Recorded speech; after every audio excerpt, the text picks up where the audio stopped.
నల్లగొండ జిల్లా నకరేకల్లోని ఎర్రకుంట చెరువులో ఇంటి నిర్మాణానికి మట్టి ఎత్తే క్రమంలో 2012 నవంబర్ 27న కాళికామాత విగ్రహం బయటపడింది. ఈ నేపథ్యంలో భక్తులకి కోరిన వారికి కొంగు బంగారమై కోరికలు తీరుస్తుంది. ప్రతిరోజు కాళికామాత ఆలయంలో నిత్యం దీపధూప నైవేద్యాలతో పూజలు అందుకుంటుంది అని స్థానికులు చెబుతున్నారు.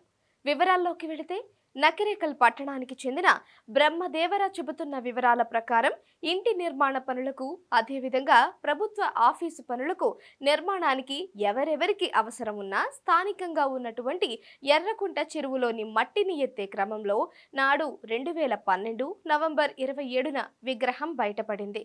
అది ఆ నోట నుండి ఈ నోట నుండి నకిరేకల్ పట్టణంతో పాటు నల్గొండ జిల్లా వ్యాప్తంగా ప్రచారం జరిగింది. దీంతో భక్తుల తాకిడి విపరీతంగా దాదాపు 2-3 నెలల్లో పెరిగిపోయింది. కిలోమీటర్ మేర భక్తులు దర్శనానికి వస్తూ ఉండడం జరిగింది.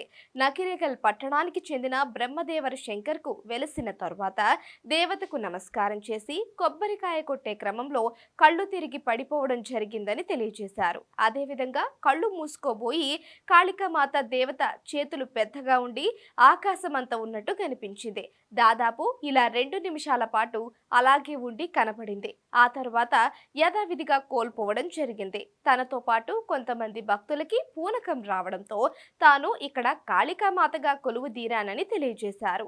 హైదరాబాద్లోని కాళికామాత తరువాత విజయవాడలోని దుర్గామాత తరువాత మధ్యలో వెలిసిన నకిరేకల్ పట్టణానికి చెందిన కాళికామాతగా ఎటు చూసినా 130 కిలోమీటర్ల మధ్యలో ఉన్నానని తెలియజేశారు.